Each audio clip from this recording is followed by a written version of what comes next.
Après avoir fait ses adieux aux 20h de France 2, Anne-Sophie Lapix s'accorde un été placé sous le signe de la musique et de ses racines basques. Avant de retrouver les plateaux de RTL et M6 à la rentrée, la journaliste devient ainsi marraine d'un événement bien connu au sein de sa région natale. C'est une séquence riche en émotions qui a marqué la soirée du jeudi 26 juin 2025. Après 8 années à la tête du journal de 20h de France 2, Anne-Sophie Lapix a tiré sa révérence avec élégance.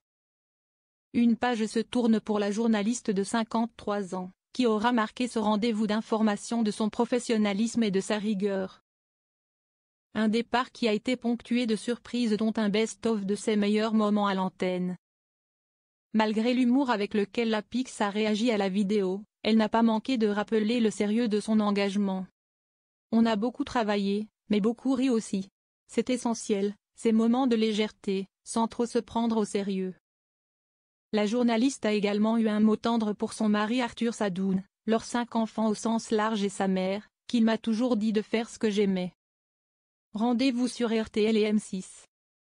Si Léa Salamé lui succédera dès le 25 août prochain, Lapix ne quitte pas pour autant les écrans. Elle animera la tranche d'information de 18h à 19h15 du lundi au jeudi, suivie de 19h15 à 20h par On refait le monde, la grande émission de débat et de décryptage. En parallèle, elle rejoindra aussi M6, où elle prendra en charge un grand entretien dominical. Une reconversion remarquée, mais pas totalement sans heurts, selon Voici, certaines figures internes, Ophélie Meunier. Visage de zone interdite, n'aurait pas vu d'un bon œil cette arrivée, évoquant une personnalité jugée clivante et peu populaire auprès des politiques. Le retour à ses racines. Mais avant cette rentrée chargée, Anne-Sophie Lapix retrouvera son Pays basque natal, et pas dans n'importe quel cadre. Elle est la marraine du festival classique à Guétari, un rendez-vous musical qui fête cette année son 13e anniversaire du 9 au 16 août 2025. Ce n'est pas une première pour elle. Déjà en 2022, elle avait prêté sa voix comme récitante lors d'une édition mémorable aux côtés des sœurs Cassia et Marielle Labec, dans l'église Saint-Nicolas du village, comme le rapportait Sud-Ouest. Ensemble, elles avaient interprété le Carnaval des animaux de Camille Saint-Saëns, dans une version musique de chambre, saluée pour sa simplicité et son intensité.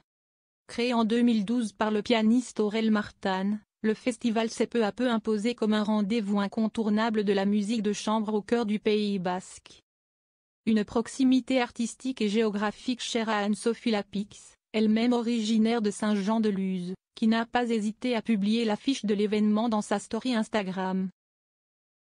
Un beau projet estival pour celle qui ne devrait reprendre le chemin des studios avant la fin du mois d'août.